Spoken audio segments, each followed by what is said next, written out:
الرحمن الرحیم۔ صحیح بخاری حدیث نمبر 851۔ عمر بن سعید نے کہا کہ مجھے ابن ابی ملیکہ نے خبر دی، ان سے عقبہ بن حارث رضی اللہ عنہ نے فرمایا کہ میں نے مدینہ میں نبی کریم صلی اللہ علیہ وسلم کی اقتداء میں ایک مرتبہ عصر کی نماز پڑھی۔ سلام پھیرنے کے بعد آپ صلی اللہ علیہ وسلم جلدی سے اٹھ کھڑے ہوئے اور صفوں کو چیرتے ہوئے آپ اپنی کسی بیوی کے حجرے میں گئے۔ لوگ آپ صلی اللہ علیہ وسلم کی اس تیزی کی وجہ سے گھبرا گئے۔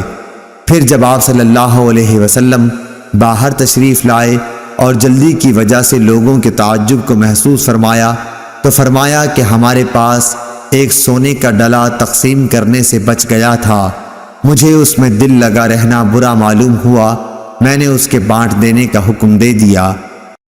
صحیح بخاری حدیث نمبر 852۔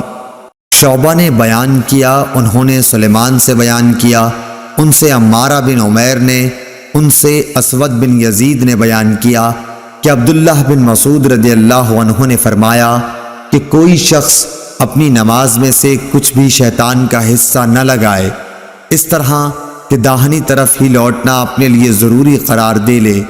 میں نے نبی کریم صلی اللہ علیہ وسلم کو اکثر بائیں طرف سے لوٹتے دیکھا۔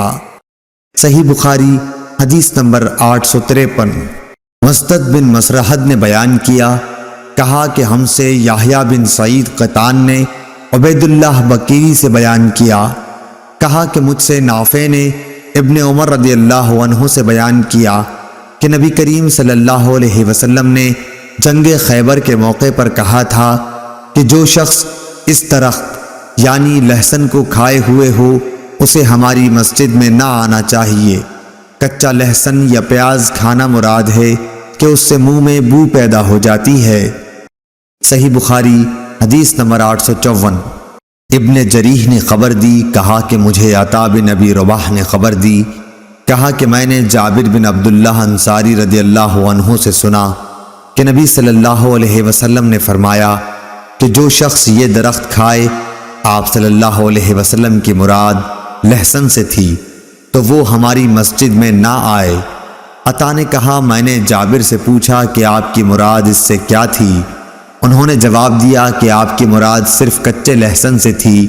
مخلد بن یزید نے ابن جریح کے واسطے سے علانیہ کے بجائے الا انتنہ نقل کیا ہے، یعنی آپ صلی اللہ علیہ وسلم کی مراد صرف لہسن کی بدبو سے تھی۔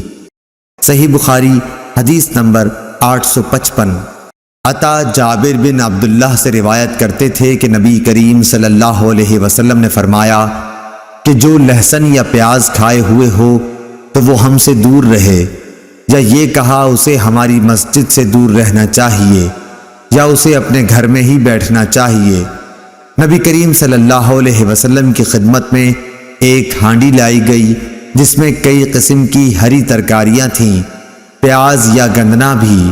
آپ صلی اللہ علیہ وسلم نے اس میں بو محسوس کی اور اس کے متعلق دریافت کیا۔ اس سالن میں جتنی ترکاریاں ڈالی گئی تھیں وہ آپ کو بتا دی گئیں۔ وہاں ایک صحابی موجود تھے، آپ صلی اللہ علیہ وسلم نے فرمایا کہ اس کی طرف یہ سالن بڑھا دو۔ آپ صلی اللہ علیہ وسلم نے اسے کھانا پسند نہیں فرمایا اور فرمایا کہ تم لوگ کھا لو، میری جن سے سرگوشی رہتی ہے تمہاری نہیں رہتی۔ اور احمد بن صالح نے ابن وہب سے یوں نقل کیا کہ تھال آپ صلی اللہ علیہ وسلم کی خدمت میں لائی گئی تھی۔